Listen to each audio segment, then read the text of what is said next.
kasih setiamu, buat segala kebaikan-Mu Tuhan. Engkau Allah yang besar, Engkau Allah yang selalu membuat kami terpesona Tuhan. Dan pagi hari ini kami mau naikkan syukur kami yang terbaik bagi Tuhan. Mari sama-sama yang siap katakan, amin. Shalom Kingdom Embassy. Kita bersyukur pagi hari ini kita boleh ada di tempat ini. Semua karena kasih dan kebaikan Tuhan. Mari saya ajak saudara untuk bangkit berdiri. Kita naikkan pujian ini. Kita terima sukacita yang dari Tuhan. Terima sukacita surga.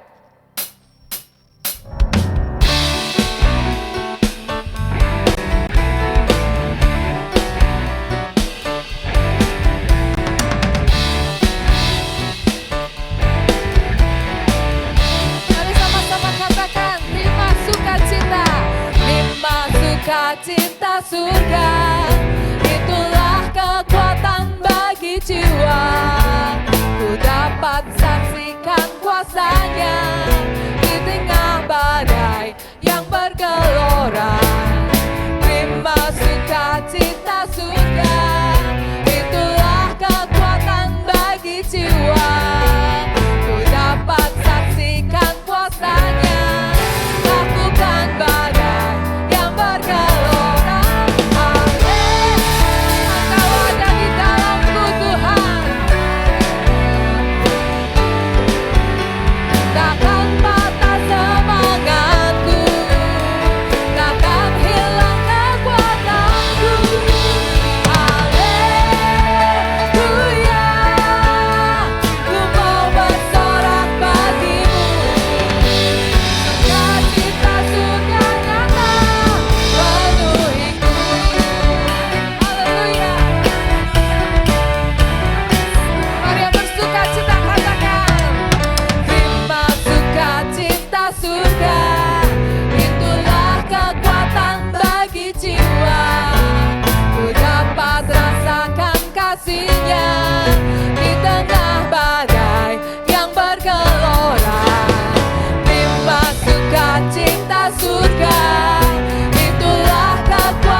pujian hatiku percaya. Kami mau terus percaya kepadamu Tuhan. Kasih setiamu itu yang selalu ada bagi kami.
setiamu Tuhan, selalu ada bagi setiap kami. Hati kami percaya, hati kami bersyukur kepadamu Tuhan.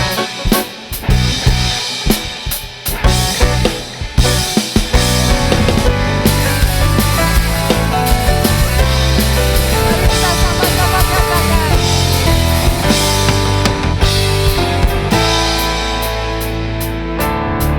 Ku mau selalu bersyukur sebab cintamu padaku takkan pernah berubah. Hatiku percaya walau bumi bergoncang, gunung-gunung beranjak, namun kasih setiamu tak pergi dariku. Ku mau selalu bersyukur sebab cintamu padaku takkan pernah berubah. Hatiku percaya walau bumi bergoncang, gunung-gunung beranjak, namun kasih setiamu tak pergi dariku. Kasih setiamu tak pergi dariku. Kasih setiamu tak pergi dariku. Haleluya.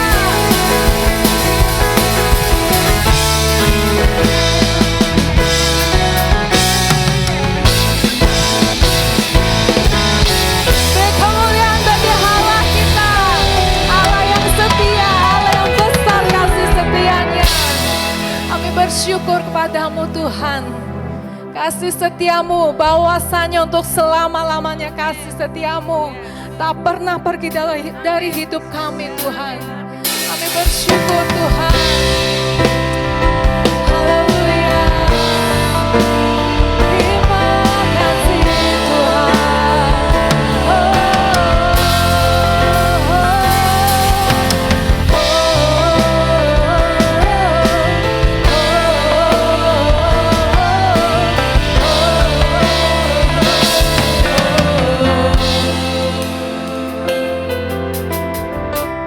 Bapakku datang menyembahmu di sini. Ku percayakan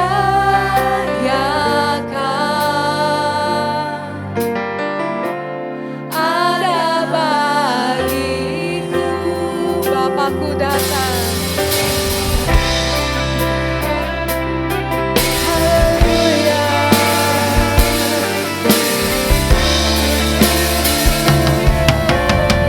Kami datang menyembahmu. Bapakku datang menyembahmu di sini.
setiap segala perbuatan-Mu dalam hidup kami.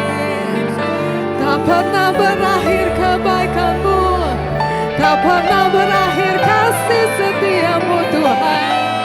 Engkau Allah Immanuel, Engkau yang selalu beserta dengan kami. Oh Yesus,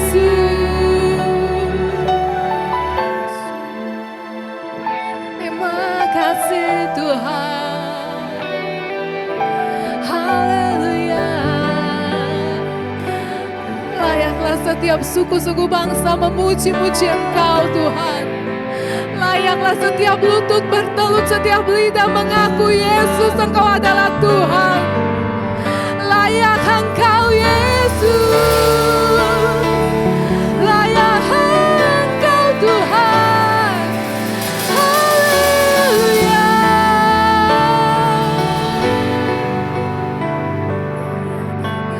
Layaklah segala bangsa sujud kepadamu,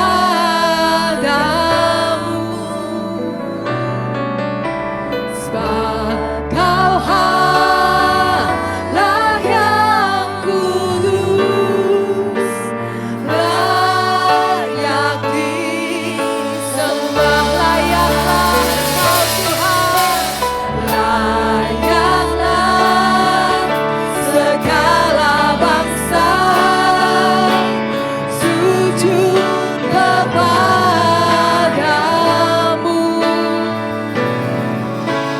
sebab Kau Allah yang kudus, layak disembah. Mari nyanyikan Allah kita.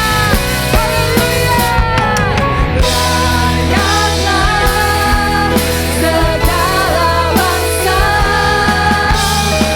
sujud kepadamu,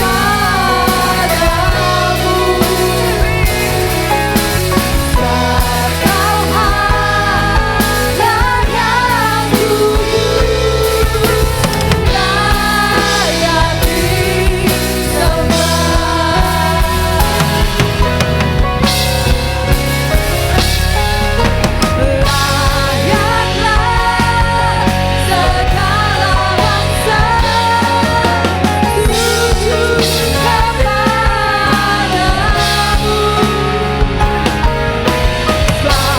Kau Allah yang kudus, layak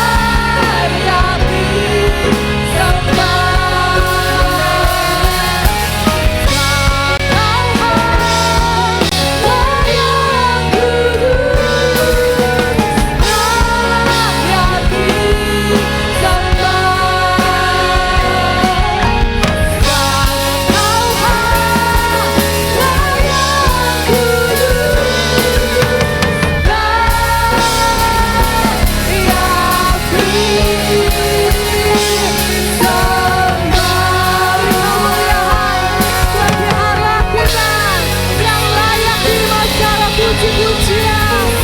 Haleluya. Haleluya.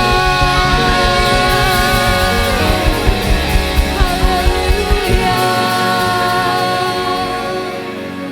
Sebab Kau besar, perbuatan-Mu ajaib, tiada seperti Engkau, tiada seperti Engkau. Sebab Kau besar, perbuatan-Mu ajaib, tiada seperti Engkau, tiada seperti Engkau. Sebab Kau besar Tuhan, sebab Kau besar, perbuatan-Mu ajaib, tiada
besar dan ajaib dalam hidup kami. Kami mau terus memuji-muji Engkau Tuhan. Sungguh Engkau besar ya Tuhan. Terima kasih Yesus. Haleluya. Terima kasih Tuhan. Haleluya. Tiada seperti Yesus.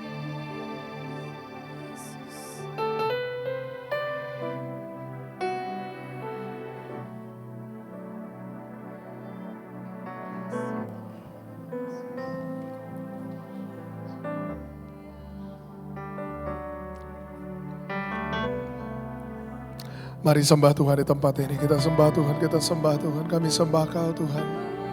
Kami sembah Kau. Kami sembah, kami sembah.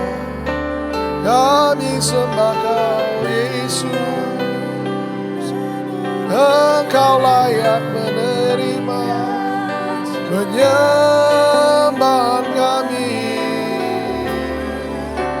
Kau telah mati, tebus hidup kami dengan darah-Mu yang mahal. Kau beli hidup kami, oh, Kau layak, Kau layak, Kau layak, Kau layak.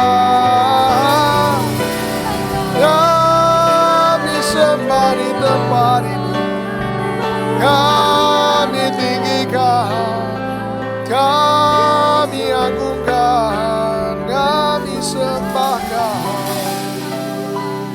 Oh, kami sembahkan, kami sembahkan, kami kami sembah Kau, kami sembah Kau.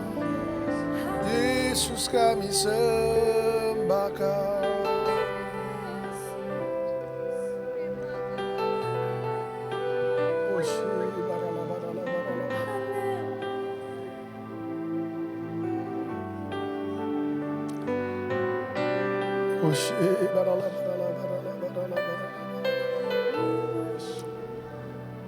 Tuhan, hari ini kami diingatkan, disadarkan akan apa yang Kau lakukan 2000 tahun yang lalu.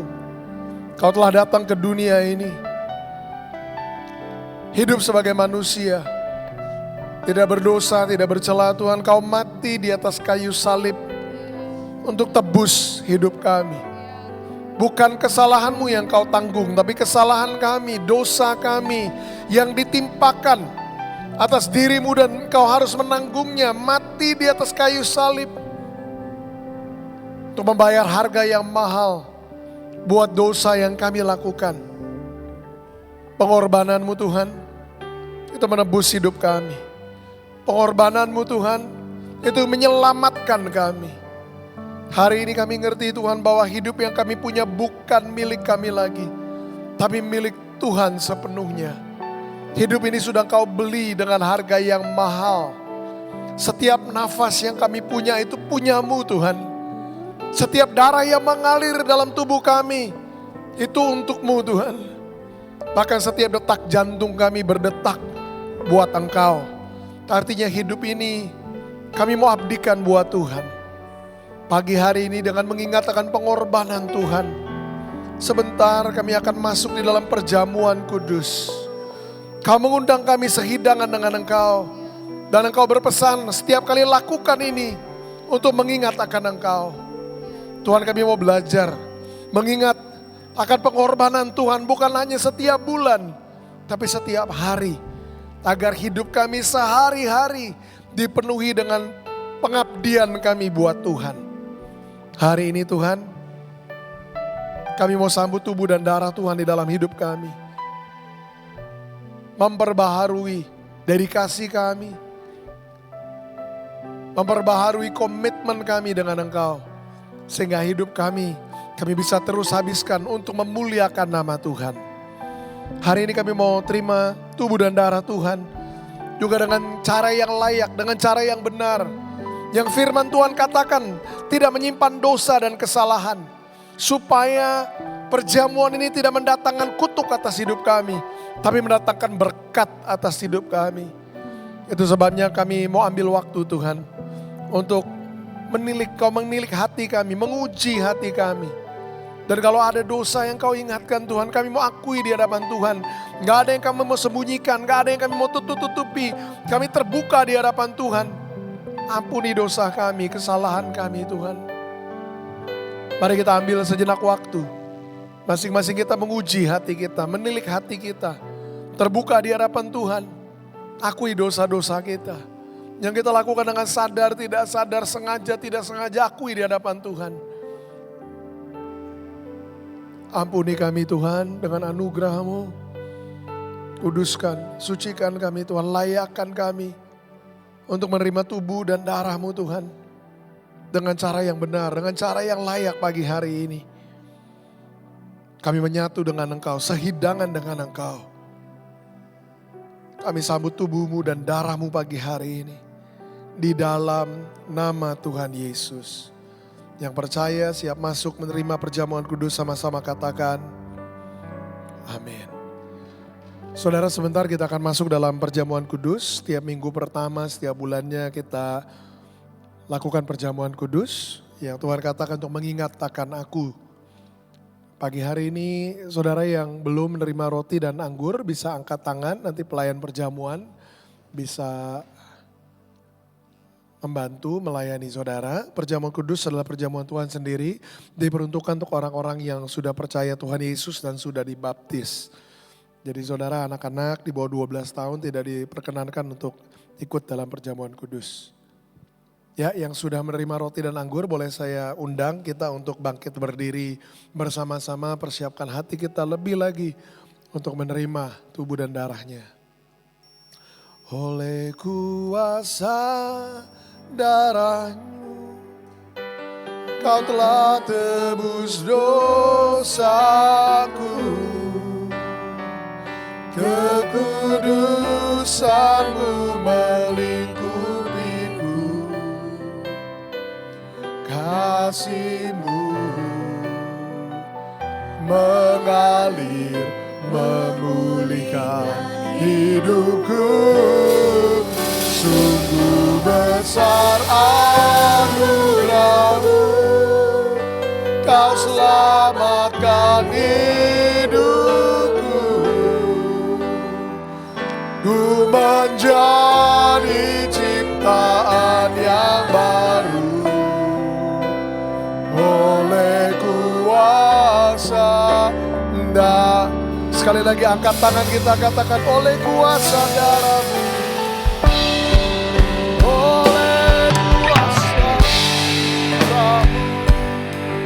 Kau telah tebus dosaku. Kekudusan-Mu melingkupiku. Kasih-Mu mengalir, memulihkan hidupku.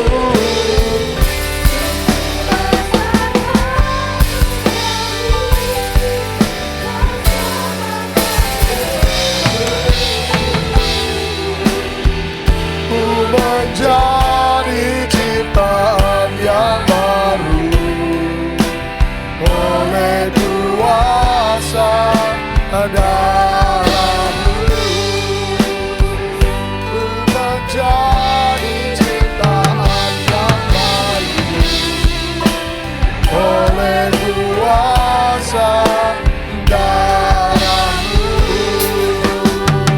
Ku menjadi ciptaan yang baru oleh kuasa darah-Mu.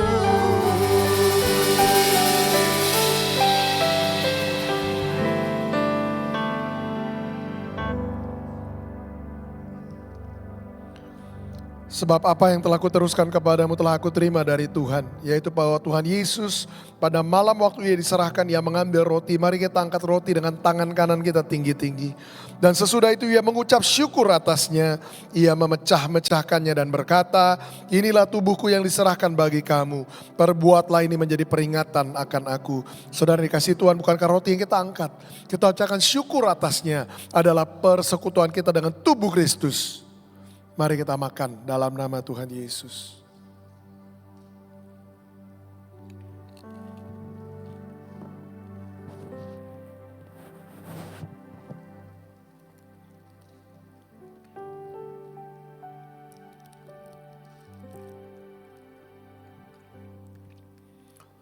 Kita angkat cawan berisi anggur dengan tangan kanan kita tinggi-tinggi. Demikian juga Ia mengambil cawan sesudah makan lalu berkata, cawan ini adalah perjanjian baru yang dimeteraikan oleh darahku. Perbuatlah ini setiap kali kamu meminumnya menjadi peringatan akan aku. Saudara dikasih Tuhan, bukan kayak cawan yang kita angkat. Kita ucapkan syukur atasnya adalah persekutuan kita dengan darah Kristus. Mari kita minum dalam nama Tuhan Yesus.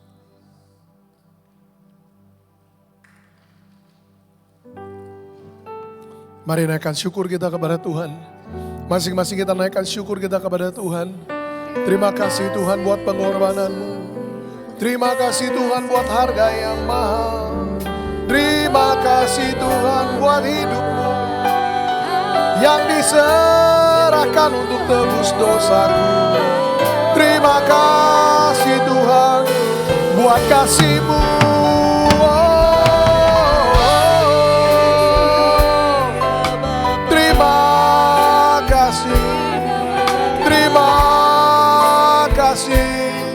Terima kasih Yesus, kami naikkan syukur kami.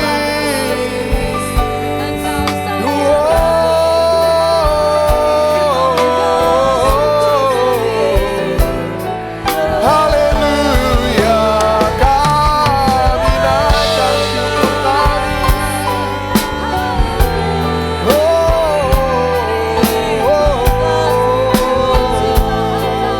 Haleluya.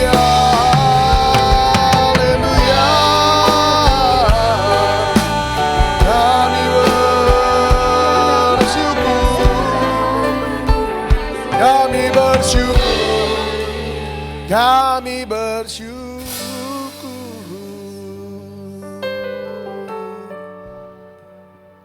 Sungguh Tuhan, kami mensyukuri pengorbanan-Mu di atas kayu salib buat hidup kami. Bukan hanya kami diselamatkan, tapi kami ditebus oleh Tuhan. Hidup ini Tuhan kami gak mau lagi habiskan untuk sesuatu yang sia-sia. Kami mau dedikasikan hidup kami untuk menemukan, melakukan, dan menggenapi apa yang jadi kehendak Tuhan, rencana Tuhan, tujuan Tuhan atas hidup kami. Hari ini Tuhan kami datang di tempat ini. Kami mohon juga Tuhan untuk berbicara ke dalam hidup kami. Nyatakan isi hati-Mu. Kami mau tahu apa yang jadi kehendak Tuhan buat kami. Sebentar Tuhan sebelum kami masuk dalam firman Tuhan. Kami mau berdoa buat anak-anak kami yang sebentar juga akan masuk ke kelas-kelas mereka. Supaya Tuhan memberkati hidup mereka. Boleh saya undang anak-anak untuk datang ke orang tuanya masing-masing. Kita mau doakan anak-anak kita sebelum kita dengar firman Tuhan di tempat ini.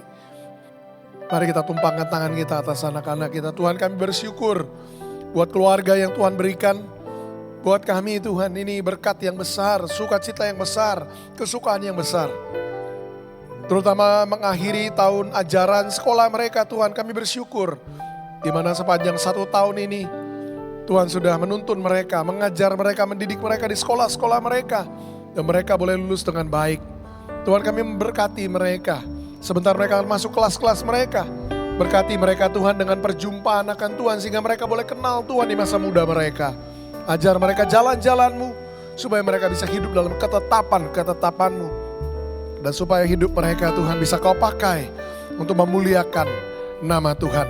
Kami lepaskan mereka ke kelas-kelas mereka sebentar di dalam nama Tuhan Yesus. Amin. Tuhan, sebentar kami akan dengar firman Tuhan.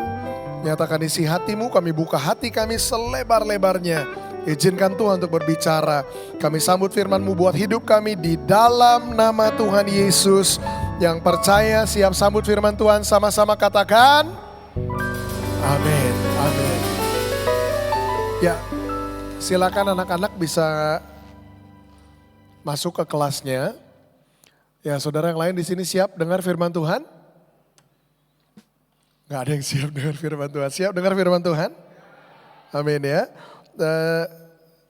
Jadi ya sambil saya jelaskan sedikit. Jadi urut-urutan ibadah kita ke depan kita akan rubah. Jadi nanti pengumuman dan persembahan itu ditaruh di akhir ya. Jadi jangan ada yang berpikir loh pastor kayaknya lupa nih untuk persembahan dan pengumuman. Enggak, kita pindahkan ke akhir. Bahkan nanti mulai bulan Agustus ya. Nanti pas ulang tahun gereja ibadah juga jamnya akan kita rubah sedikit. Nah jam berapa pastor? Nantilah tunggu pengumumannya. Karena kalau saya umumkan sekarang takutnya nanti ada salah tangkap.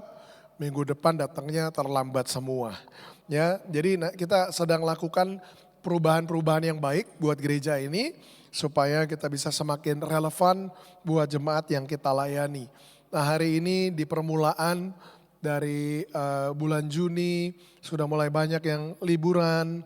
Hari ini kita temukan juga banyak teman-teman kita yang sudah pergi berlibur. Nanti ganti-gantian nih minggu depan saya dan istri kita juga akan luangkan waktu berdua.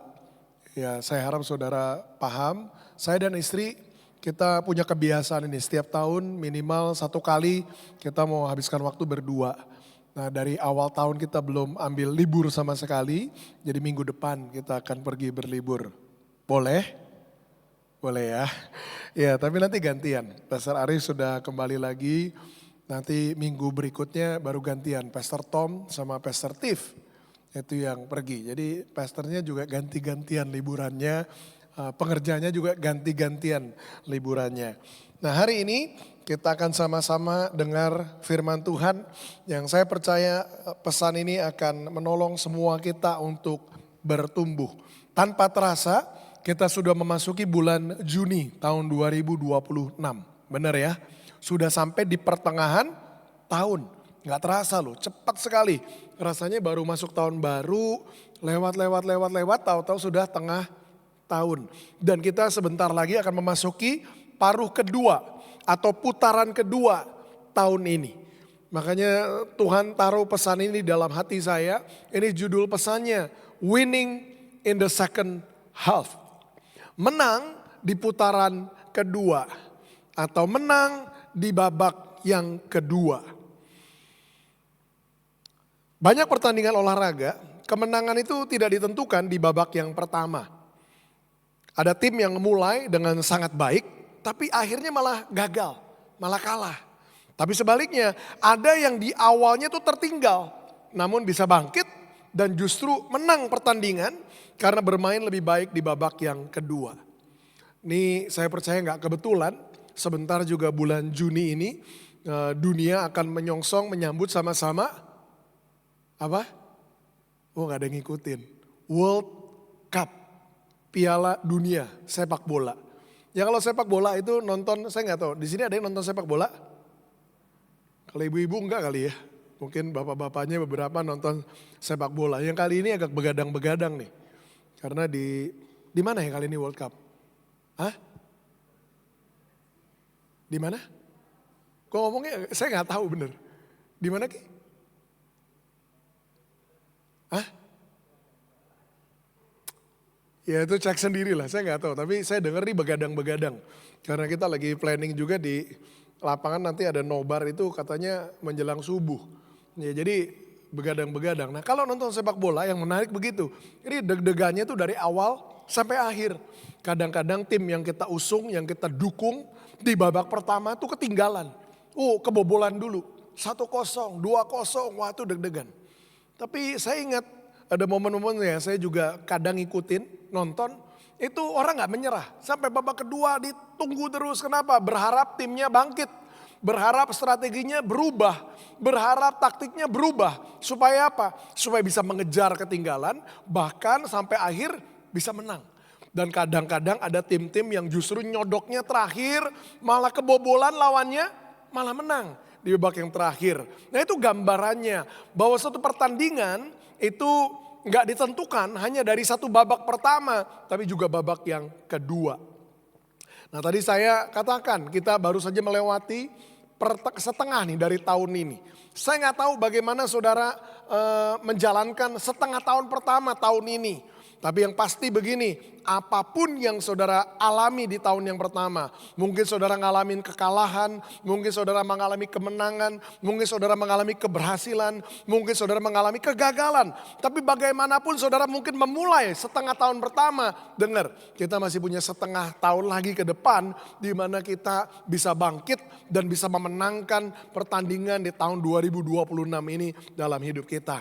Di mana tahun 2026 ini rencana Tuhan mau mengerjakan terobosan dalam hidup kita. Pastor, setengah tahun pertama boro-boro terobosan. Malah saya ngalamin kegagalan. Malah saya mengalami kejatuhan. Malah saya mengalami kemunduran. It's okay, nggak apa-apa setengah tahun pertama mungkin kita belum berhasil.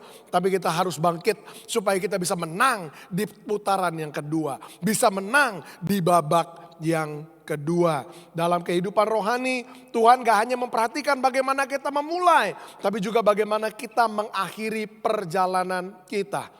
Paulus katakan di 2 Timotius pasal yang keempat, ayat yang ke-7, ayat yang ke-8. Paulus bilang begini, aku telah mengakhiri pertandingan yang baik, aku telah mencapai garis akhir, dan aku telah memelihara iman. Biasanya ayat-ayat ini kita dengar di ibadah pemakaman. Sebenarnya konteksnya bukan itu. Paulus ngomong gini dia belum meninggal. Paulus masih hidup. Tapi itu adalah pernyataan tentang hidup dia. Bagaimana dia hidupin di hidup dia. Sehingga begini, sampai akhir dia bisa klaim. Aku sudah mengakhiri pertandingan yang baik. Aku udah sampai akhir. Aku telah mencapai garis akhir. Dan aku telah memelihara iman. Artinya apa? Aku udah menang. Saya berdoa semua kita bisa punya testimoni, kesaksian yang sama di akhir tahun ini. Bahwa tahun ini kita bisa akhiri dengan kemenangan. Tapi di pertengahan tahun ini, yuk kita tangkap dulu pesan dari Tuhan. Bagaimana kita bisa menang di babak yang kedua, di putaran yang kedua. Tapi saudara mungkin bilang, Pastor, apa pesannya hanya berlaku untuk tahun ini aja? Enggak. Pesan ini bisa berlaku juga lebih luas dari sekedar dalam konteks tahun 2026. Pesan ini juga bisa berlaku buat hidup kita. Orang-orang yang sepantaran saya, lebih muda dikit, lebih tua dikit. Ya kita gak ada yang tahu kita masih hidup berapa lama lagi ke depan. Tapi yang pasti begini, kita udah lewati sebagian dari hidup kita, punya banyak pengalaman dalam hidup. Apakah itu bentuknya keberhasilan, apakah itu bentuknya kemenangan. Tapi juga mungkin gak sedikit yang bentuknya kegagalan, yang bentuknya kekecewaan, yang bentuknya kekalahan. Tapi dengar, ini kabar baiknya. Kita masih punya semua di sini. Sisa hidup kita ke depan, di mana kita bisa berkemenangan di putaran yang kedua, di babak yang kedua. Ingat, nggak cuma penting bagaimana kita memulai, tapi bagaimana kita mengakhiri. Maka semua kita di tempat ini saya percaya Tuhan berikan kesempatan yang sama. Di mana kita bisa menang di putaran yang kedua. Kita bisa menang di putaran yang kedua. Banyak tokoh Alkitab itu mengalami putaran yang kedua dalam hidup mereka. Ada yang gagal pada putaran pertama, lalu dipulihkan oleh Tuhan. Ada pula yang justru lebih efektif dan lebih berbuah pada masa-masa akhir hidup mereka. Jadi ingat, pertanyaannya bukan bagaimana saya memulai, tapi pertanyaannya bagaimana saya akan mengakhiri.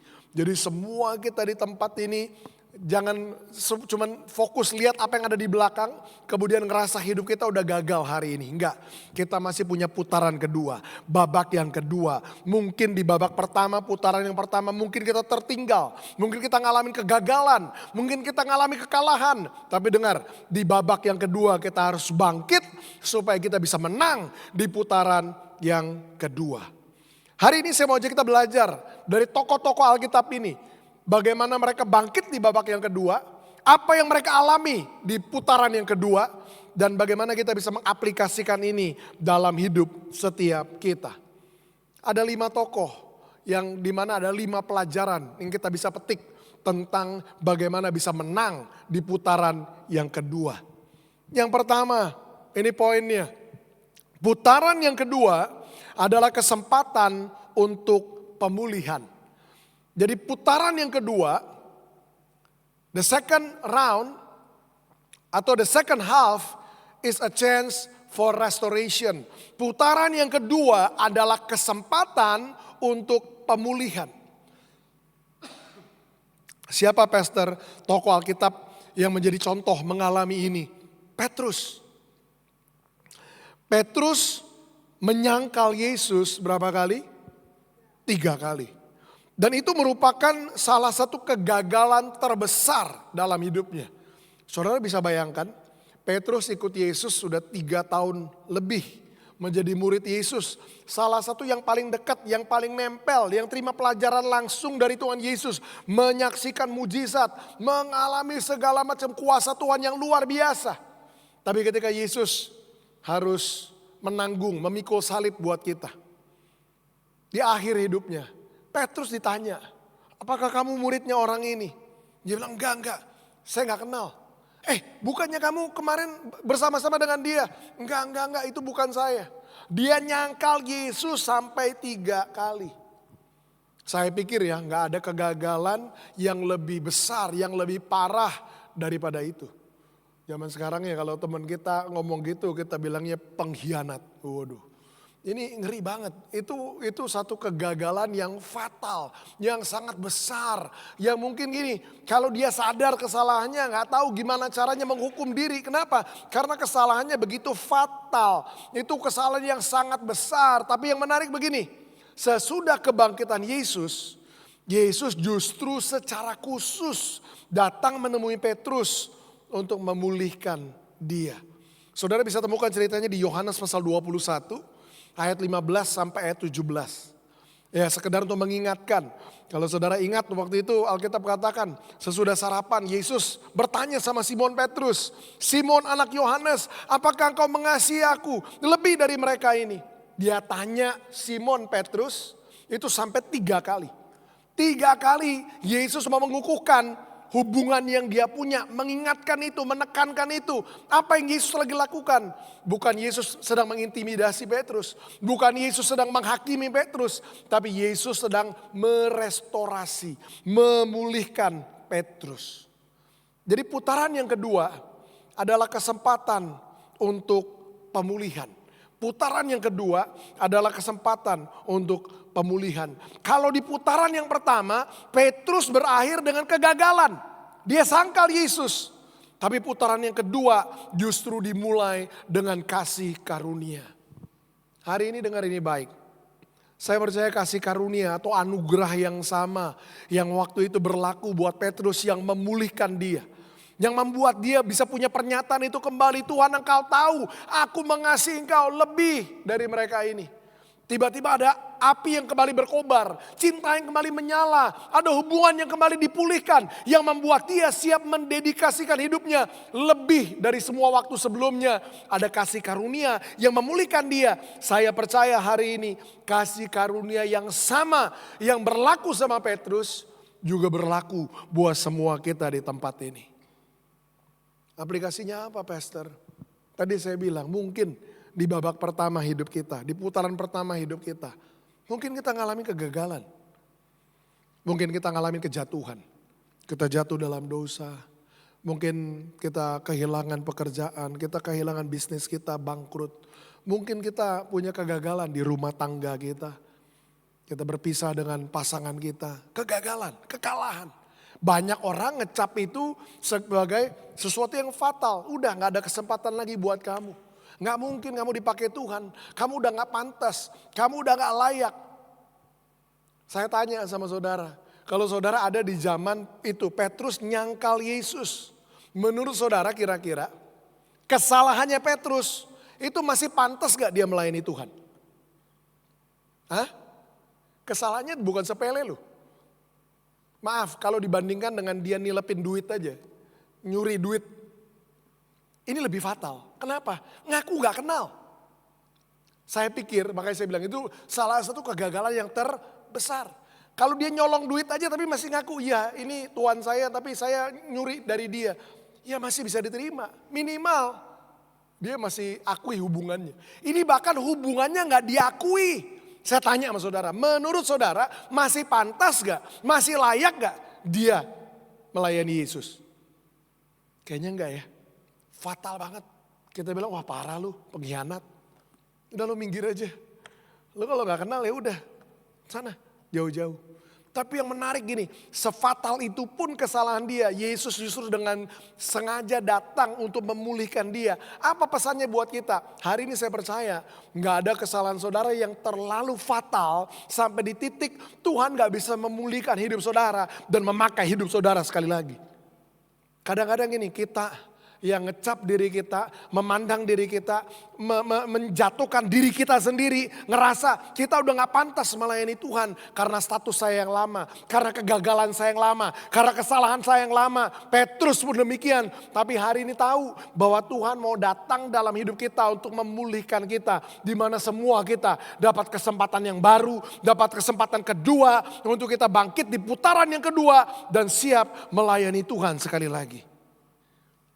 Kalau putaran yang pertama kita akhiri dengan kegagalan, putaran yang kedua kita mulai dengan kasih karunia. Apa pelajarannya? Pertama, Tuhan menerima kita. Kasih karunia-Nya memulihkan kita. Tapi yang kedua, ini pelajaran penting juga. Kalau saudara sadar, saudara diterima kembali oleh kasih karunia Tuhan. Maka yuk kita mengabdikan hidup kita buat Tuhan sepanjang sisa hidup kita. Bukan dengan kesombongan kita, bukan dengan keangkuhan kita. Karena sadar kita dipulihkan karena kasih karunia. Maka kita juga siap mengabdi di dalam kasih karunia Tuhan. Gak ada yang bisa kita banggakan, gak ada yang bisa kita sombongkan, gak ada yang bisa kita andalkan. Kita bilang, Tuhan kalau aku masih bisa dipakai Tuhan hari ini semua semata-mata karena kasih karunia Tuhan. Saya diingatkan satu orang hamba Tuhan yang Tuhan pakai luar biasa di zamannya. Kathryn Kuhlman. Ini orang yang menginspirasi, ya salah satunya adalah Benny Hinn yang terinspirasi oleh dia. Tapi ada begitu banyak orang lain di dunia yang terinspirasi oleh hidup orang ini. Kathryn Kuhlman. Tapi mungkin ada penggalan hidup dia ini yang banyak orang gak tahu atau abaikan. Saya gak besarkan ini untuk membenarkan, tapi sekedar ini satu bagian yang kita juga gak bisa sangkali. Kathryn Kuhlman mengalami kegagalan di dalam pernikahannya, bahkan sampai 2 kali. Dia bercerai pertama kali, dia juga bercerai yang kedua kali. Parah, fatal.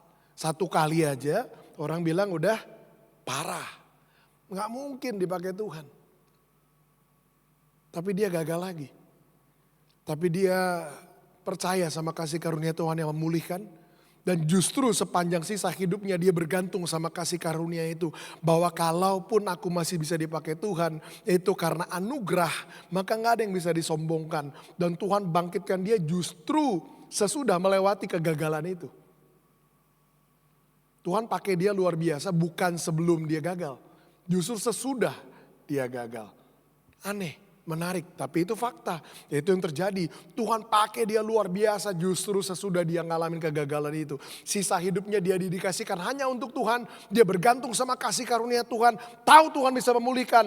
Tahu anugerah Tuhan cukup yang memampukan kita. Kita melayani bukan karena kebenaran kita sendiri. Bukan karena kekudusan kita sendiri. Bukan karena hidup baik yang kita bangun. Tapi semata-mata karena anugerah Tuhan. Saya percaya orang yang pernah gagal hidupnya, waktu bangkit lagi di dalam anugerah yang memulihkan, akan sadar begini, saya bisa melayani Tuhan bukan karena saya suci, saya melayani Tuhan bukan karena saya kudus, saya melayani Tuhan bukan karena saya lebih hebat, lebih benar dari orang lain, tapi saya melayani Tuhan semua semata-mata karena anugerah Tuhan. Dan kita terus bergantung sama anugerah itu. Jadi ini pelajarannya, kegagalan itu gak harus menjadi akhir dari semuanya. Saudara mungkin mengalami kegagalan di putaran yang pertama, itu bukan akhir. Tuhan kita adalah Tuhan yang memberikan kesempatan yang kedua. God specializes in giving people another chance. Tuhan itu spesialis dalam memberikan orang kesempatan lagi. Ratapan pasal yang ketiga, ayat yang ke-22, 23. Alkitab katakan, tak berkesudahan kasih setia Tuhan. Tak habis-habisnya rahmatnya, selalu baru setiap pagi. Setiap kita buka mata kita di pagi hari. Kita harusnya disadarkan akan kasih setia Tuhan yang gak habis-habis. Rahmatnya, anugerahnya selalu baru setiap pagi. Maksudnya apa Pastor? Rahmat, anugerah Tuhan selalu baru setiap hari. Hari ini kita bangun. Kita mungkin hari ini lakukan kesalahan. Kita ngerasa waduh Tuhan aku udah gak pantas, udah gak layak. Tapi kita tahu akan anugerah Tuhan yang memulihkan. Tuhan ampuni aku, kuduskan aku, sucikan aku. Aku mau berjalan lagi benar di hadapan Tuhan. Besok pagi kita bangun, anugerah Tuhan yang baru tersedia buat kita. Artinya apa? Tuhan berikan kesempatan yang baru lagi di hari yang baru. Selama nafas kita masih ada, selama hari kita masih kita hidupin, kesempatan dan anugerah Tuhan belum berakhir dalam hidup kita. Kalau ada orang bilang gini sama saya, Pastor, kayaknya Tuhan udah gak bisa ngampuni saya deh. Kayaknya Tuhan udah gak bisa maafin saya deh. Pertanyaan saya cuma satu, kamu masih hidup atau enggak? Pagi kamu masih bangun atau enggak? Waktu pagi kamu masih terbangun, terjaga. Artinya ada anugerah Tuhan yang baru buat kamu. Kesempatan Tuhan masih tersedia buat kamu. Itu gak habis-habis rahmat Tuhan. Selalu baru setiap pagi. Setiap hari kita buat kesalahan. Ada aja setiap hari kita buat kesalahan.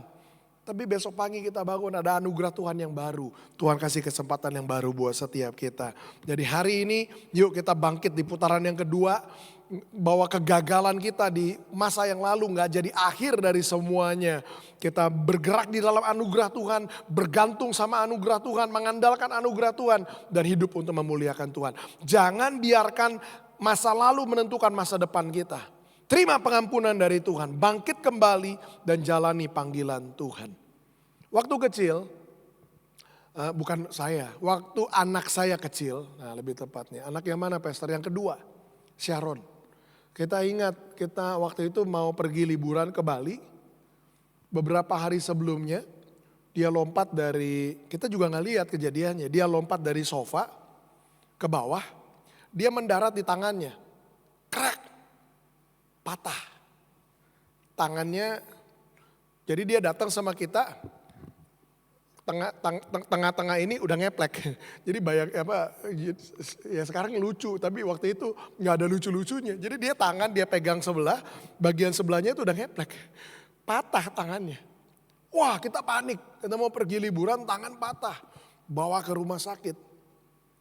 Akhirnya puji Tuhannya nggak perlu dioperasi, alat sekarang canggih.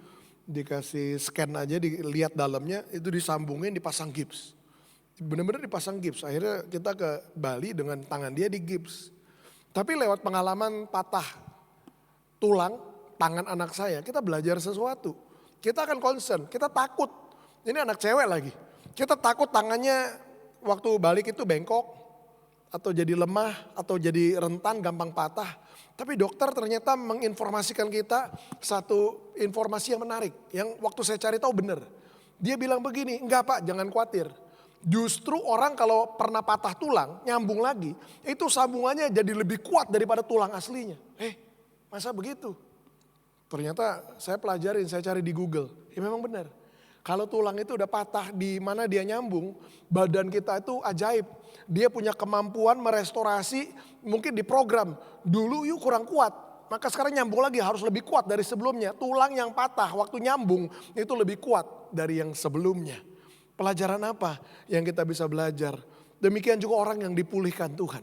Saya percaya orang pernah ngalamin kegagalan, pernah ngalamin kekecewaan, pernah ngalamin kekalahan. Waktu mengizinkan Tuhan memulihkan hidupnya, saya percaya saudara akan bangkit justru lebih kuat dari sebelum saudara dipulihkan oleh Tuhan. Saudara makin bergantung sama kasih karunia Tuhan. Saudara makin hidup di dalam anugerah dan kekudusan Tuhan. Saudara justru hidup lebih kuat, lebih rendah hati, lebih efektif dalam melayani Tuhan. Jadi di putaran yang kedua, yuk ini kesempatan untuk kita dipulihkan. Yang kedua, putaran yang kedua juga membutuhkan visi yang diperbaharui. Putaran yang kedua membutuhkan visi yang diperbaharui. The second round requires renewed vision.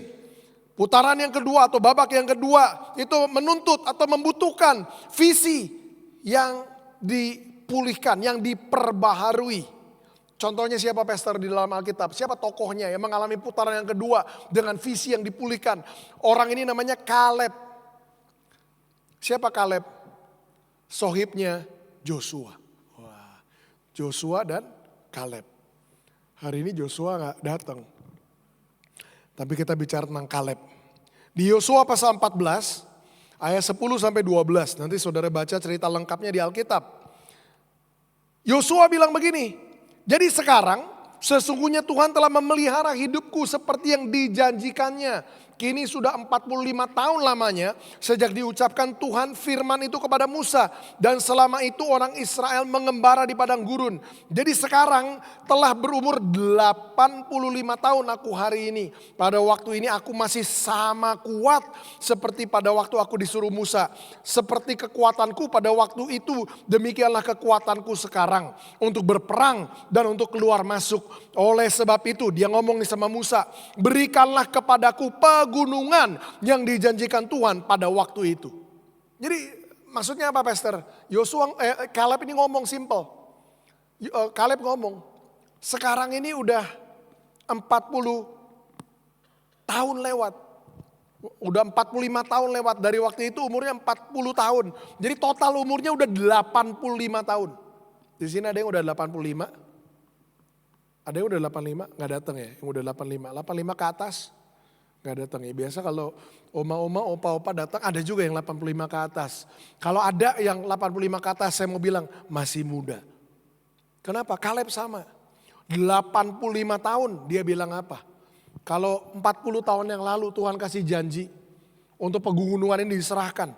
Hari ini sesudah lewat 45 tahun, dia bilang kekuatanku masih sama dengan 45 tahun yang lalu. Dan sesudah 45 tahun ini bahwa ekspektasi, harapanku, kerinduanku gak pernah berubah. Kalau Tuhan berjanji waktu itu dan sampai hari ini belum digenapi. Ini waktunya firman itu digenapi. Dia bilang sama Musa, Musa di umur ini kekuatanku yang masih sama. Berikan sama aku pegunungan itu. Karena Tuhan ada janji pegunungan itu aku akan dapatkan. Hari ini semua kita rata-rata di bawah 85 tahun. Artinya apa? Ini bukan waktunya untuk menyerah. Apapun janji Tuhan yang pernah Tuhan berikan dalam hidup saudara. Ini terlalu muda, waktu umur saudara terlalu muda untuk kita pensiun, untuk kita nyerah, untuk kita berhenti, untuk kita mundur. Apapun janji Tuhan yang Tuhan berikan dalam hidup saudara sebelum ini waktunya di putaran yang kedua kita bangkit dan kita klaim janji Tuhan. Kita mau bilang Tuhan di putaran kedua, di paruh kedua, bukan cuma tahun ini, tapi hidupku, sepanjang sisa hidupku. Ini waktunya apa yang Tuhan janjikan itu digenapi dalam hidupku. Kaleb berkata, give me this mountain. Berikan kepadaku gunung itu. Di usia yang lanjut, di usia yang lanjut, Kaleb tidak meminta kenyamanan, tetapi dia meminta tantangan. Wah, menarik ya. Banyak dari kita di sini usia kita belum lanjut. 40-an ke atas tuh belum lanjut. Tapi menariknya zaman sekarang umur 40 tahun ke atas saja. Banyak dari kita udah nyari kenyamanan. Pengen hidup cuman nyaman aja. Enjoying life. Padahal zaman dulu orang bilang life begins at 40. Umur 40 tuh hidup baru dimulai. Artinya apa? Umur 40 bukan waktunya kita ngejar kenyamanan. Umur 40 waktunya kita meminta tantangan dari Tuhan. Semangat si Kaleb ini tidak berkurang meskipun usianya bertambah. Babak kedua kehidupan bukan masa untuk sekedar maintenance, bertahan hidup. Melainkan masa untuk terus maju dalam rencana Tuhan. Harusnya di usia kita masukin usia yang matang.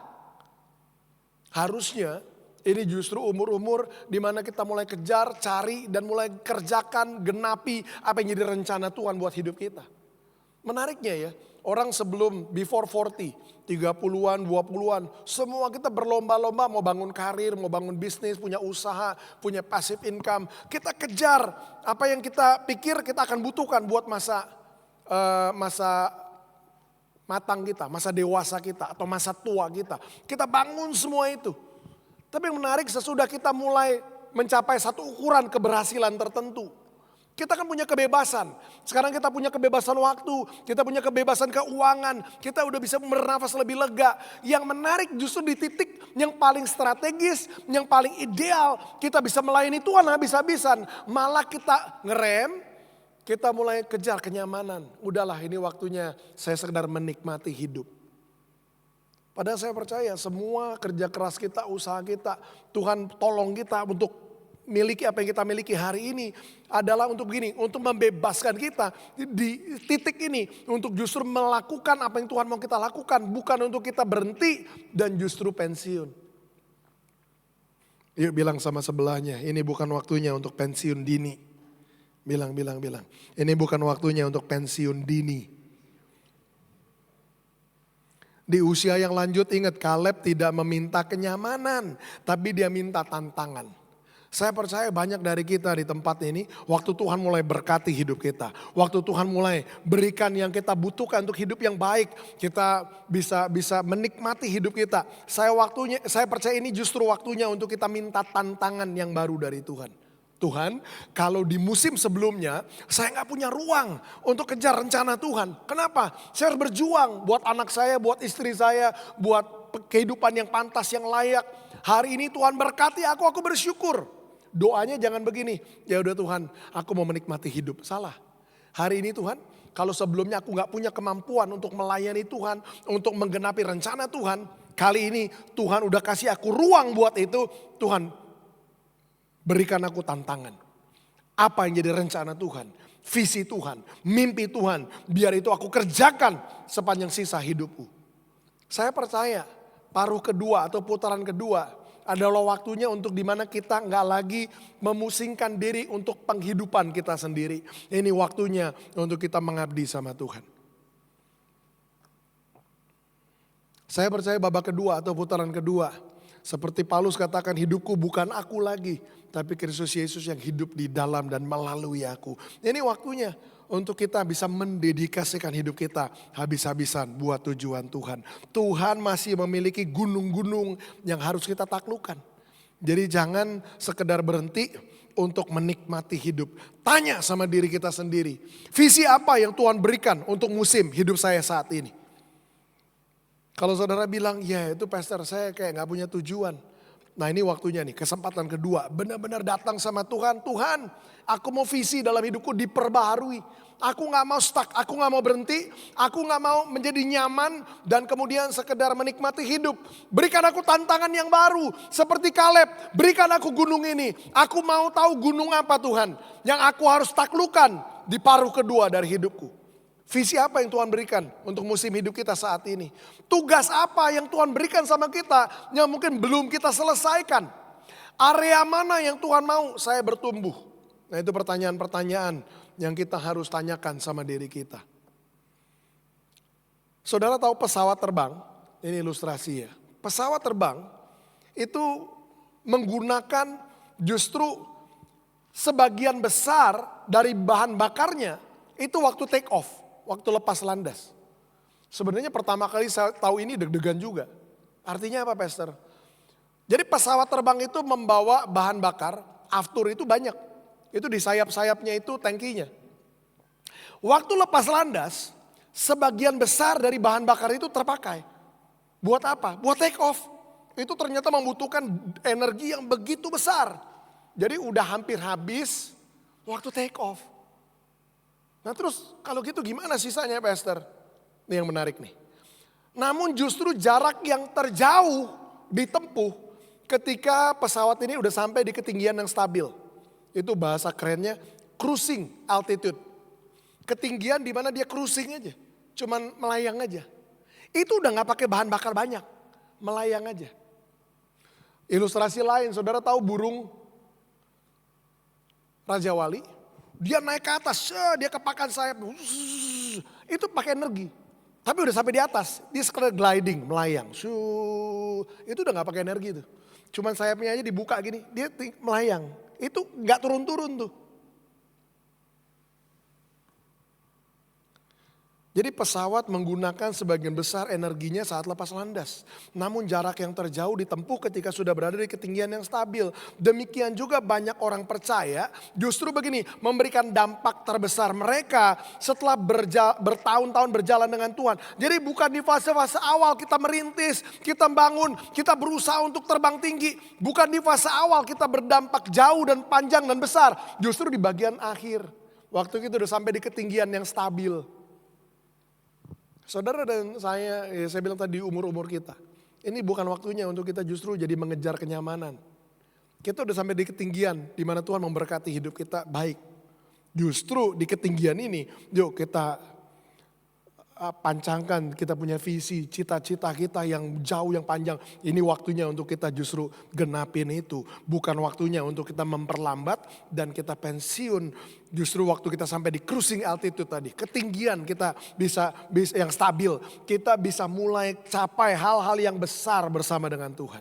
Bukan waktu kita nanjak, tapi waktu kita udah ada di atas nih. Tuhan udah berkati kita. Yuk, ini waktunya kita genapi yang jadi rencana Tuhan buat hidup kita. Itu yang kedua.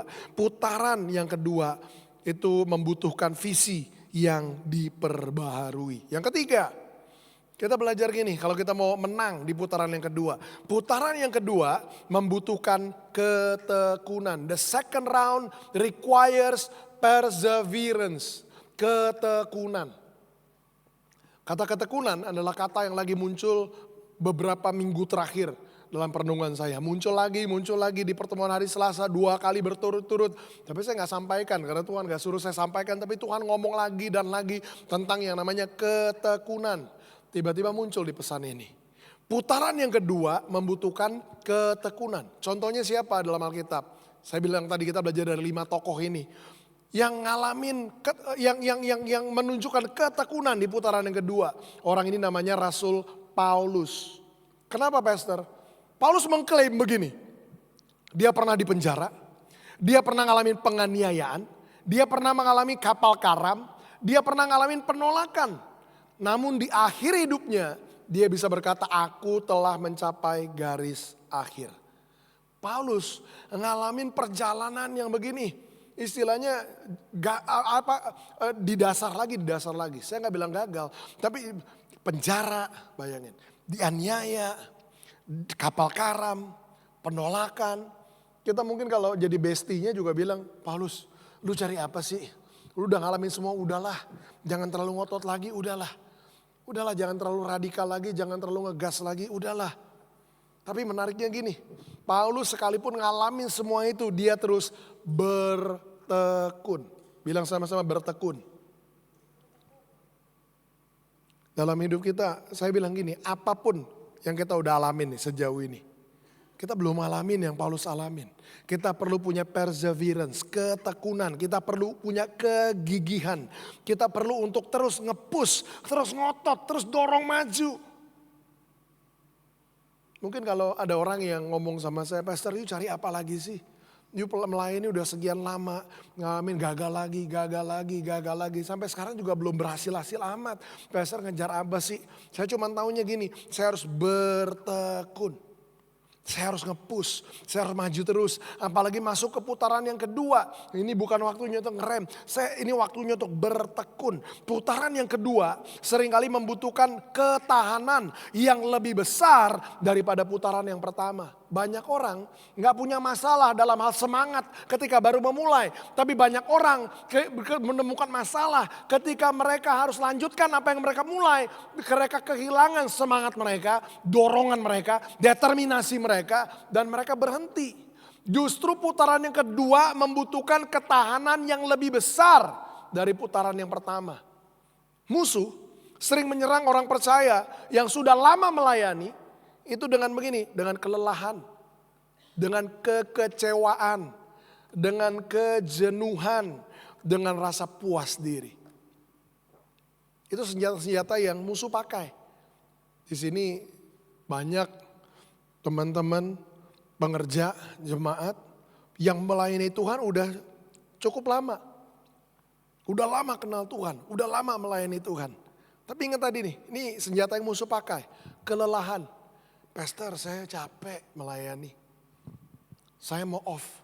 Saya mau mundur dulu, saya mau istirahat dulu. Saya temukan banyak orang yang bilang mau mundur dulu, nanti saya balik lagi. Gak pernah balik lagi akhirnya.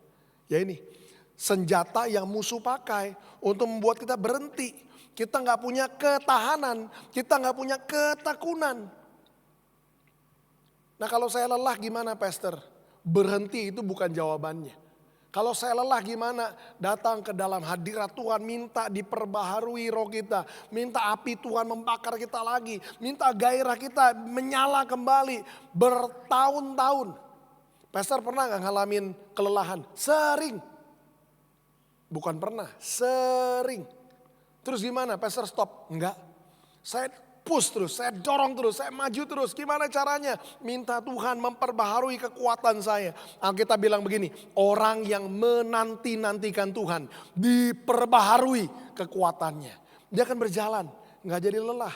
Dia akan berlari, nggak menjadi letih. Kuncinya apa? Menanti-nantikan Tuhan. Lelah itu normal, wajar. Tapi jangan biarkan iblis bisikin telinga kita bilang, udah lu kan lelah. Udahlah stop dulu lah. Istirahat dulu lah sebentar.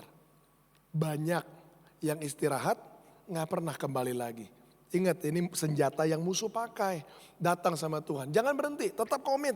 Ya lelah, ya kelihatan lesu sedikit gak apa-apa. Kelihatan lemes sedikit gak apa-apa. Yang penting bertahan di situ. Pegangin terus. Terus maju, biarin terus Tuhan tarik kita. Kita minta Tuhan perbarui hidup kita. Supaya kelelahan itu diangkat. Tapi yang lain nih senjata yang musuh pakai, kekecewaan. Saya percaya semua kita di sini pernah kecewa. Benar apa benar? Pastor pernah kecewa enggak? Sering. Terus gimana? Saya nggak mau biarkan kekecewaan itu merampas apa yang jadi destiny Tuhan buat hidup saya. Ini saya bagikan tips atau trik yang simple. Tapi saya kecewa pastor sama orang itu. Tapi saya kecewa pastor sama gereja itu. Tapi saya kecewa pastor sama apa yang saudara kecewain. Dengar, kekecewaan yang saudara tujukan kepada siapapun atau apapun. Nggak membuat orang yang saudara rasa kecewa dengannya itu rugi. Yang rugi itu saudara sendiri. Kekecewaan adalah senjata yang musuh pakai untuk merampas kita dari destiny kita. Kita pikir waktu kita kecewa sama orang itu, benci sama orang itu rugi. Enggak, yang rugi itu kita sendiri. Kenapa? Karena akhirnya rencana Tuhan dalam hidup kita yang gagal. Maka gimana caranya? Kecewa sedikit, kecewa sebentar, habis itu lepaskan kekecewaan. Lepaskan pengampunan. Saudara lepaskan apa yang ingat saudara dan saudara maju lagi. Kecewa itu wajar. Gak ada orang yang hidup yang gak pernah kecewa itu gak ada. Kecewa itu wajar. Tapi jangan simpan kekecewaan karena itu akan merampas kita dari destiny kita. Saudara kecewa, saudara ngalamin ekspektasi yang gak terpenuhi. Lepaskan pengampunan. Jangan simpan lama-lama. Lepaskan pengampunan. Maju lagi. Karena Tuhan punya rencana yang baik buat hidup kita. Bertekun itu menuntut kita untuk lepaskan pengampunan. Jangan simpan kekecewaan. Yang lainnya lagi kejenuhan. Nah kelelahan, kejenuhan itu beda-beda tipis. Ya sama, datang sama Tuhan. Firman Tuhan katakan, mari datang kepadaku yang letih lesu dan berbeban berat. Nah itu tuh, orang jenuh itu letih lesu. Bebannya berat. Tuhan bilang datang kepadaku. Jadi kalau kita lagi letih lesu, berbeban berat, jangan justru datang sama entertainment, datang sama minuman, datang sama hal-hal yang menawarkan diri untuk menghibur kita. Karena yang bisa berikan kelegaan cuman Tuhan. Yesus bilang, datang kepadaku yang letih lesu dan berbeban berat. Aduh jenuh, rasanya jenuh.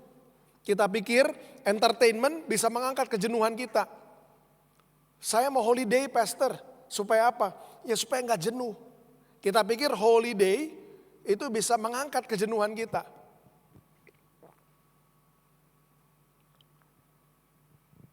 Waktu liburan jenuhnya lupa sedikit. Pas balik stresnya balik. Kenapa? Ternyata kita diperhadapkan dengan kehidupan yang sama ditambah tagihan waktu liburan.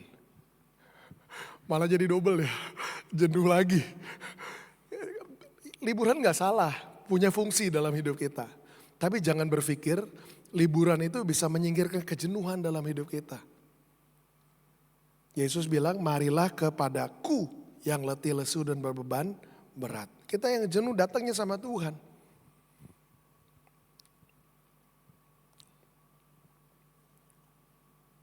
Yang keempat yang musuh pakai adalah rasa puas diri. Itu yang musuh juga bisa pakai untuk buat kita tuh gak punya ketekunan. Kita udah ngerasa ada di puncak, ngerasa berhasil, kita udah gak nge-push lagi, udah. Ini udah garis akhirnya aku, udah finalnya aku. Gak bikin kita dorong lagi. Jadi apa yang harus kita lakukan, Pastor? Tetap setia yuk dalam doa. Terus terhubung sama Tuhan, sama tubuh Kristus, sama orang-orang percaya. Tetap melayani sekalipun kita menghadapi tantangan. Galatia pasal 6 ayat yang ke-9 Alkitab katakan begini. Janganlah kita jemu-jemu berbuat baik. Karena apabila sudah datang waktunya kita akan menuai jika kita tidak menjadi lemah. Alkitab bilang jangan kita jemu-jemu berbuat baik. Harus apa? Bertekun. Terus push, terus dorong. Karena apabila sudah tiba waktunya, artinya apa? Dalam ketekunan itu kita nge-push terus. Mungkin dibutuhkan waktu yang panjang, tapi kalau udah tiba waktunya kita bilang, kita akan menuai. Syaratnya apa? Kita tidak menjadi lemah. Ayatnya ada nggak? Nah, tuh. Syaratnya apa? Kita tidak menjadi lemah. Bilang sama sebelahnya, jangan lemah.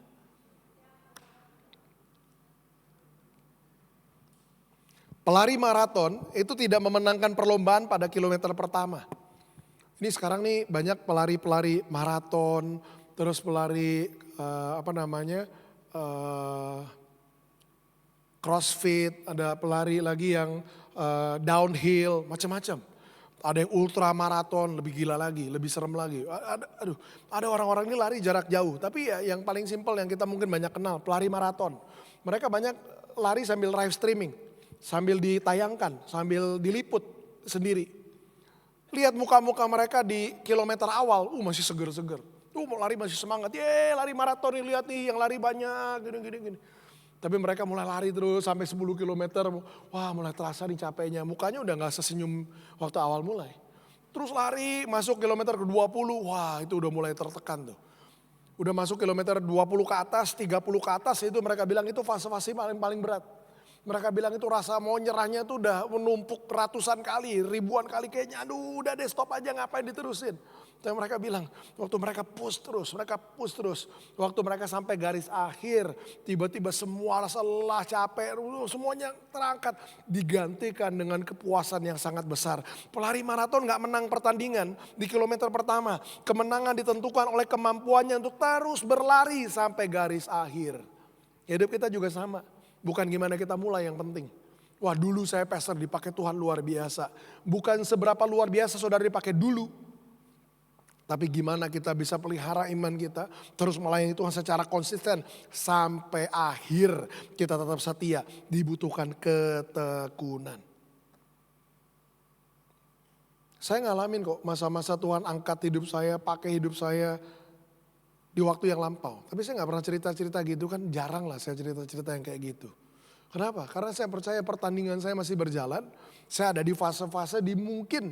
Ini fase-fase yang gak ringan, fase-fase yang berat. Tapi saya harus maju terus. Kenapa? Karena saya percaya Alkitab bilang ketika waktunya sudah datang. Kita akan menuai kalau kita tidak menjadi lemah. Bilang lagi sama sebelahnya, jangan lemah. Yang keempat. Saudara mau menang di putaran kedua? Yang keempat, putaran yang kedua seringkali justru gini, lebih berbuah daripada putaran yang pertama. The second round is often more fruitful than the first round. Putaran yang kedua seringkali lebih berbuah daripada putaran yang pertama. Contohnya di Alkitab siapa pastor? Ayub. Ayub ini kisah hidupnya menarik juga. Ayub diuji sama Tuhan. Dia kehilangan hartanya, dia kehilangan anak-anaknya, dia kehilangan kesehatannya, habis sampai ludes, benar-benar habis. Nggak ada yang tersisa. Namun sesudah masa pencobaannya berlalu, di Ayub pasal 42 ayat 12 Alkitab bilang begini. Tuhan memberkati Ayub dalam hidupnya yang selanjutnya. Bukan di putaran pertama, di putaran kedua. Tuhan memberkati kehidupan Ayub yang selanjutnya lebih, bilang sama-sama lebih. Lebih daripada dalam hidupnya yang dahulu. Saudara mau berkat Tuhan dalam hidup saudara? Lebih banyak yang dulu apa yang nanti? Hah? Yang dulu udah cukup? Ya udah, mau berhenti gak apa-apa sekarang. Atau mau yang nanti, yang di depan lebih daripada yang dulu. Mau yang pertama apa yang kedua? Mau ya ngalamin kayak Ayub. Justru hidup kita di putaran kedua lebih berbuah dari putaran yang pertama. Gimana caranya, Pastor? Nih pelajarannya. Seringkali pekerjaan terbesar Tuhan terjadi sesudah musim penderitaan dan proses pembentukan. Hari ini mungkin kita lagi diproses Tuhan, lagi dibentuk Tuhan. Muka-mukanya yang lagi diproses, yang lagi dibentuk, ya saya lihat juga di sini. Ada orang-orang yang cerita, curhat. Dan mungkin belum sampai lewat-lewat benar prosesnya, pembentukannya. It's okay. Jangan nyerah, jangan berhenti. Putaran kedua nih saya percaya saudara akan ngalamin sesudah proses penderitaan, pembentukan. Justru pekerjaan terbesar Tuhan ada di belakang hidup saudara. Saudara lebih berbuah daripada di putaran pertama. Jadi jangan nyerah, jangan berhenti, jangan ngerasa aduh udah ini berat banget proses ini. Enggak, harus jalanin, harus lewatin. Waktu Ayub ngalamin proses pembentukan, mengalami penderitaan, teman-temannya juga neror dia. Lu dosa kali, lu bikin salah kali, lu begini kali, lu begini. Nah itu, yang kayak gitu-gitu tuh kita akan denger.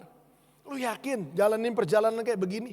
Lu ikut Tuhan kok malah makin ngalamin proses. Lu ikut Tuhan kok malah ngalamin kehilangan. Lu ikut Tuhan kok malah kayaknya makin gak punya apa-apa. Ngalamin proses. Itu yang Ayub alamin. Ayub itu setia loh. Ayub itu hidup benar. Ayub itu dia mengabdi sama Tuhan. Kok malah ngalamin proses? Karena Tuhan punya rencana buat hidupnya. Justru pekerjaan terbesar Tuhan, God's best work is often seen after a season of brokenness and testing. Seringkali justru pekerjaan terbesar Tuhan itu dilihat, nampak, muncul, keluar sesudah musim peremukan dan ujian. Berkat di masa akhir bisa lebih besar daripada berkat di masa awal. Jangan menilai rencana Tuhan hanya di keadaan saudara saat ini. Saat ini pastor saya sampai gak punya apa-apa. Saat ini pastor saya benar-benar lagi ngalamin kesulitan yang sangat. Jangan menilai rencana Tuhan hanya dari keadaan saudara hari ini. Musim terbaik saudara mungkin ada di depan saudara. Di mana Tuhan akan buat hidup saudara berbuah lebih lebat di musim yang akan datang. Pohon buah itu tidak menghasilkan panen terbesar di tahun-tahun awal.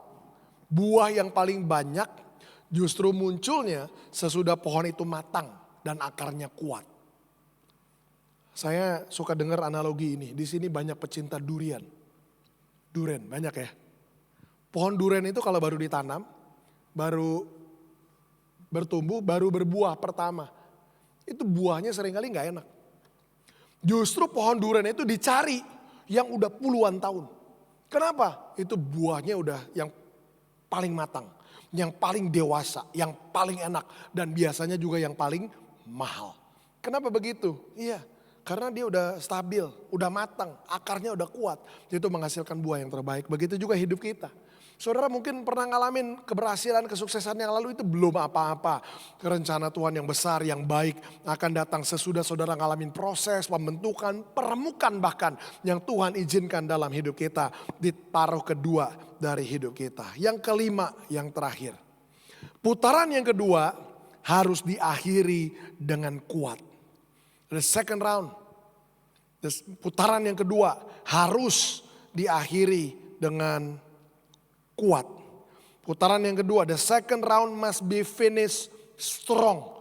Putaran yang kedua harus diakhiri secara kuat. Siapa tokoh dalam Alkitab Pastor yang mengakhiri putaran keduanya dengan kuat? Gak ada yang lain. Tokoh itu namanya Yesus. Sesudah kebangkitannya, Yesus menghabiskan 40 hari untuk mempersiapkan para murid menghadapi tugas berikutnya. Ia menyelesaikan misinya dengan sempurna. Di atas kayu salib dia katakan apa? Sudah selesai. Dia akhiri hidupnya, dia akhiri misinya dengan kuat. Tapi sesudah dia katakan sudah selesai. Dia bangkit dari kematian. Dia menghabiskan 40 hari untuk mempersiapkan murid-muridnya menghadapi tugas berikutnya. Mengakhiri dengan baik ini pelajarannya. Membutuhkan kesetiaan, fokus, ketaatan. Dibutuhkan 3 hal itu. Tanya sama diri kita, apakah saya makin dekat sama Tuhan? Apakah saya sedang menyelesaikan tugas yang Tuhan berikan atau tidak? Dan ini pertanyaan yang penting juga. Apakah saya sedang mempersiapkan generasi berikutnya? Finishing strong often requires us to prepare the next generation. Mengakhiri dengan kuat di putaran yang kedua. Mengakhiri dengan kuat seringkali melibatkan kita mempersiapkan generasi berikutnya. Ingat tadi Yesus, yang harusnya dia kerjakan udah diselesaikan di atas kayu salib. Kan dia bilang sudah selesai. Pertanyaannya, kalau sudah selesai, kenapa harus bangkit? Dan kenapa 40 hari dia harus melayani lagi? Dia harus melanjutkan lagi 40 hari. Kita kan bisa, ya kalau ada di sekitar dia bilang, Yesus katanya udah selesai. Kok masih ada yang dikerjain? Tukang di rumah bilang, Pak udah selesai. Tapi besok dia nongol lagi datang. Pak saya beresin nih. Loh katanya kemarin udah selesai. Kok lanjut lagi? Nah itu. Ini saya mau saudara nangkap. Karena Yesus bukan cuma mau selesai. Tapi dia mau selesai dengan kuat. Dia mau finish strong. Maksudnya apa? Menyelesaikan dengan kuat. Ingat, menyelesaikan dengan kuat juga seringkali melibatkan kita harus mempersiapkan generasi berikutnya. Yesus sendiri tugasnya udah selesai. Buat dia sendiri, dia udah genapi tujuannya di atas kayu salib. Tapi dia ngerti untuk menyelesaikan dengan kuat, dia harus mempersiapkan murid-muridnya buat tugas mereka berikutnya. Selama 40 hari yang dia kerjakan bukan lagi tugas dia, bukan lagi tujuan destiny dia, itu udah selesai di atas kayu salib. Tapi dia harus mempersiapkan murid-muridnya buat tugas mereka berikutnya. Dia mau selesai dengan kuat. Maka di putaran kedua, nah buat beberapa kita berbicara, buat saya pribadi ini berbicara.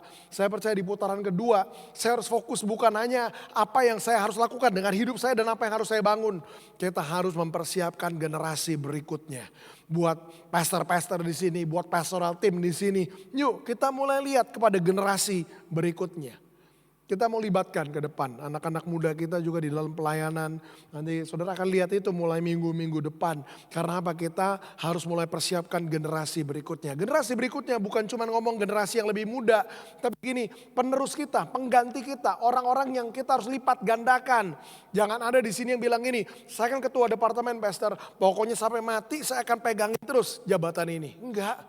Saudara harus persiapkan generasi berikutnya, orang berikutnya yang harus teruskan apa yang saudara lakukan. Supaya apa? Bukan supaya saudara bisa istirahat, bukan supaya saudara bisa pensiun, supaya Tuhan bisa kasih saudara kepercayaan yang baru, yang lebih tinggi. Kita persiapkan generasi berikutnya. Yuk kita mau ada regenerasi. Itu bagian dari yang kita harus lakukan di putaran yang kedua. Apa kesimpulannya? Saya mau rangkum semuanya. Putaran kedua bukan waktu untuk mundur. Ini masa untuk mengalami pemulihan. Ingat tadi, saudara-saudara yang pernah mengalami kegagalan sekalipun, izinkan Tuhan pulihkan hidup saudara. Bergantung sama anugerah, kasih karunia Tuhan. Alami pemulihan, bangkit lagi di putaran yang kedua. Putaran yang kedua adalah masa untuk memperbaharui visi. Bukan waktunya untuk cari kenyamanan. Yuk visi kita biar diperbaharui. Tuhan sekarang aku udah punya ruang untuk lakukan yang Tuhan mau. Apa yang Tuhan mau aku lakukan dengan hidupku. Minta Tuhan kasih saudara tantangan yang baru. Putaran yang kedua adalah waktunya bertekun dalam perjalanan. Ingat lari maraton. Udah 30 kilo, bukan waktunya berhenti. Nanggung, udah kejauhan untuk berhenti. Lanjutkan terus, kenapa? Karena garis akhir ada di depan. Terus bertekun, terus bertekun. Dan yang keempat, putaran yang kedua adalah waktu untuk kita menghasilkan buah yang lebih banyak. Kalau Tuhan remukan hidup kita, proses hidup kita, izinkan proses itu. Kenapa? Karena pada akhirnya ada buah yang lebih banyak yang kita alami dalam hidup kita. Dan yang kelima, yang terakhir ini kesimpulannya, putaran yang kedua adalah waktunya untuk kita menyelesaikan pertandingan kita dengan kuat. Finish strong. Bilang finish strong. Bukan cuma finish, tapi you must finish strong. Harus mengakhiri dengan kuat. Saudara yang sedang masuk dalam babak kedua hidup saudara, kita masuk babak kedua tahun ini. Hidup kita, pelayanan kita, pekerjaan kita. Atau sedang memulai sesuatu kembali, mulai dari awal. Sesudah kita mulai mengalami kegagalan. Ingat begini, Tuhan adalah Tuhan yang memberikan kesempatan yang kedua, putaran yang kedua. Tapi juga gini, akhir yang penuh dengan kemenangan. Putaran pertama hidup saudara mungkin berisi keberhasilan, kegagalan, sukacita, luka, berbagai pelajaran berharga. Tapi hari ini Tuhan mau ngomong sama saudara. Apa yang saudara akan lakukan dengan putaran kedua hidupmu? Apapun yang udah kita lewatin ke belakang. Mau berhasil, mau gagal, mau senang, mau susah. Apapun pertanyaan Tuhan buat kita hari ini. Apa yang saudara mau lakukan di putaran kedua hidup saudara? Jangan hanya berusaha bertahan di putaran kedua. Tapi berlari dengan tujuan. Hidup dengan visi. Selesaikan pertandingan dengan setia. Kita mau akhiri tahun ini dengan kemenangan yang besar. Kita mau akhiri sisa hidup kita dengan kemenangan yang besar. Ayat yang terakhir, saya mau kutip ini. Filipi pasal pertama, ayat yang ke-6. Ini salah satu ayat favorit yang sering banget saya kutip. Saya doain orang, saya selalu kutip ayat ini. Ayat ini bilang begini, akan hal ini aku yakin sepenuhnya. Bukan yakin setengah-setengah, bukan yakin aja. Tapi aku yakin sepenuhnya. I'm fully convinced, aku yakin sepenuhnya. Yaitu apa? Dia, Tuhan, yang memulai pekerjaan yang baik di antara kamu. Akan meneruskannya sampai pada akhirnya pada hari Kristus Yesus. Ayat ini bilang, Paulus bilang, dalam hal ini aku yakin, sepenuhnya yakin. Apa yang Paulus yakini? Tuhan yang udah mulai pekerjaan yang baik dalam setiap kita. Pekerjaan baik apa yang Tuhan udah mulai dalam setiap kita? Tuhan udah mati buat hidup kita. Tuhan udah menebus hidup kita.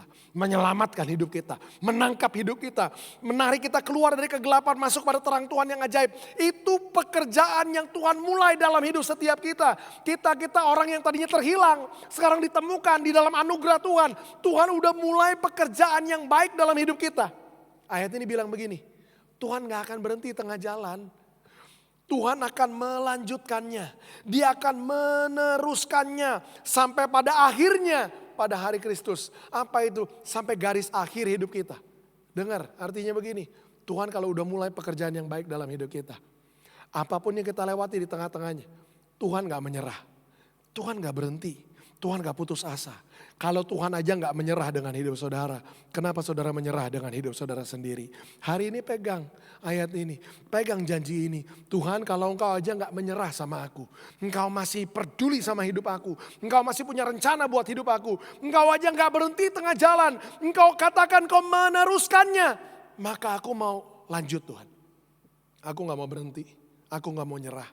Aku gak mau stop. Aku gak mau pensiun. Kalau engkau aja teruskan. Aku mau meneruskan sama Tuhan. Sampai kapan? Sampai garis akhir. Sampai rencana Tuhan yang sempurna digenapi dalam hidupku. Ini bukan waktunya berhenti. Tuhan gak nyerah sama hidup saudara. Dia akan meneruskan sampai akhir. Yuk kita datang sama Tuhan. Kita berdoa sama-sama.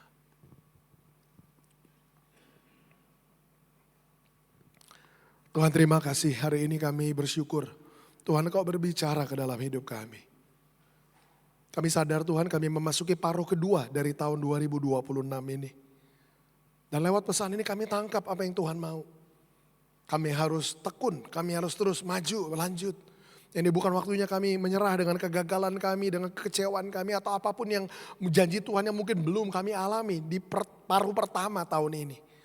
Tapi Tuhan kami juga sadar pesan ini punya makna yang lebih besar dari sekedar menjalani setengah tahun sisa tahun 2026. Tapi pesan ini juga berbicara tentang hidup kami. Benar Tuhan, banyak kami yang mengalami kegagalan. Di paruh pertama hidup kami. Kami mungkin ngalamin kegagalan di rumah tangga kami, keluarga kami. Kami mengalami kegagalan di bisnis kami, di usaha kami. Kami kehilangan segala-galanya. Kami kehilangan kegagalan dalam pertemanan kami. Kami mungkin mengecewakan orang-orang di sekitar kami. karena kami menipu, karena kami buat curang, karena kami melakukan pelanggaran. Ada orang-orang yang kami kecewakan. Yang kami ngerasa selama ini Tuhan gak ada harapan lagi buat aku. Untuk memulihkan masa depanku, untuk memulihkan kepercayaanku, untuk memulihkan rumah tanggaku, untuk memulihkan hidupku. Tapi Tuhan lewat pesan ini kami disadarkan bahwa putaran yang kedua adalah waktu untuk pemulihan. Kalau Petrus saja yang sudah mengalami kegagalan yang begitu fatal, Engkau mau datang sama dia dan memulihkan hidupnya. Hari ini Tuhan, aku percaya Engkau sedang datang dalam hidup setiap kami di tempat ini. Dan Engkau sedang tanyakan pertanyaan yang sama. Apakah Engkau mengasihi aku? Bukan pertanyaan tentang satu kondisi emosi, kami mengasihi Tuhan. Tapi Tuhan lagi tanya, apakah Engkau percaya aku sanggup memulihkan hidupmu? Memulihkan hubungan yang kita punya.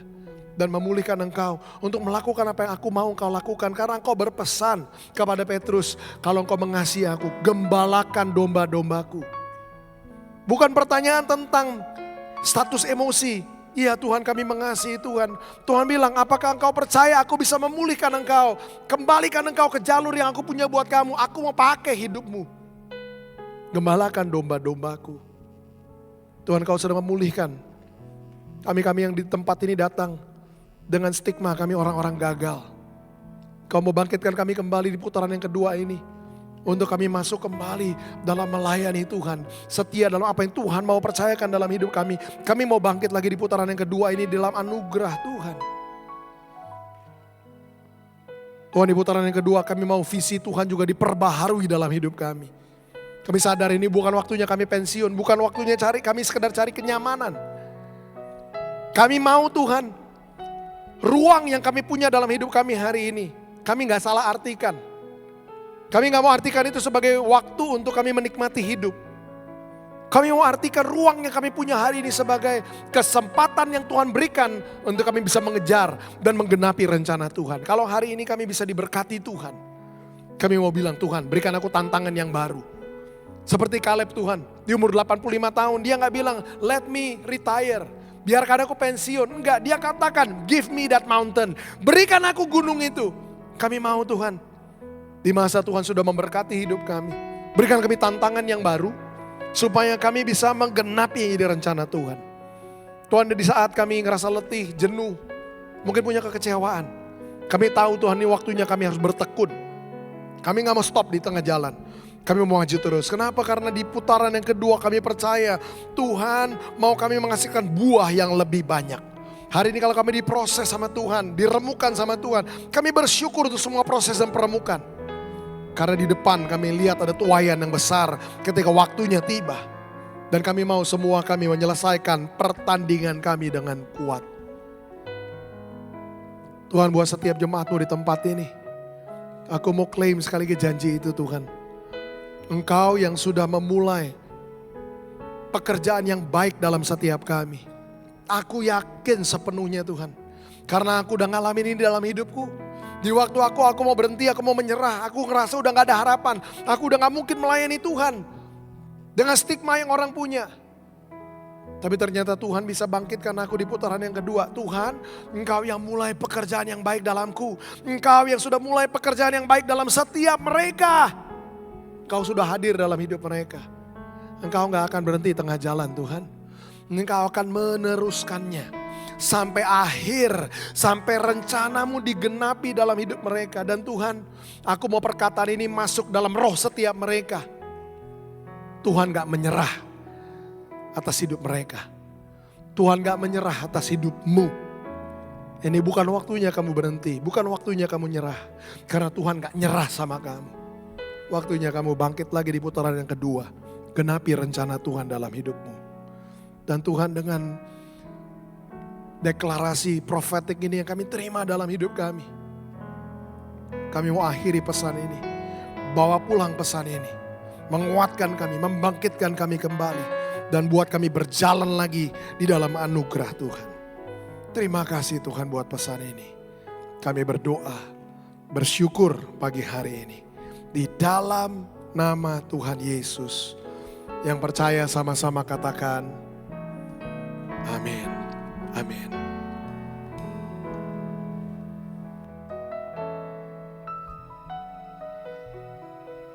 Semua yang siap untuk memberi bisa memberi persembahan lewat QR Code atau amplop-amplop yang tersedia di depan saudara.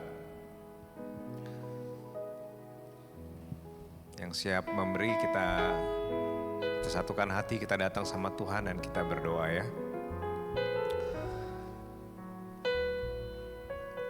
Bapa kami di dalam surga, kami mengucap syukur Tuhan untuk setiap berkat-Mu yang Kau berikan kepada kami. Kami percaya setiap berkat yang kami terima adalah daripada-Mu sendiri. Dan pagi hari ini Tuhan, kami memberikan persembahan kami kepada Engkau sebagai bukti tanda syukur kami, ucapan syukur kami, ketaatan kami Tuhan. Karena kami percaya Tuhan, Kau adalah Allah yang menyediakan segalanya bagi kami. Kau memberkati kami, Engkau melindungi kami, dan kami percaya Tuhan, Engkau Allah yang menuntun kami. Maka dari itu Tuhan, kami berikan persembahan kami, perpuluhan kami pagi hari ini Tuhan, dengan kepercayaan penuh bahwa Engkau yang akan memperhatikan kehidupan kami.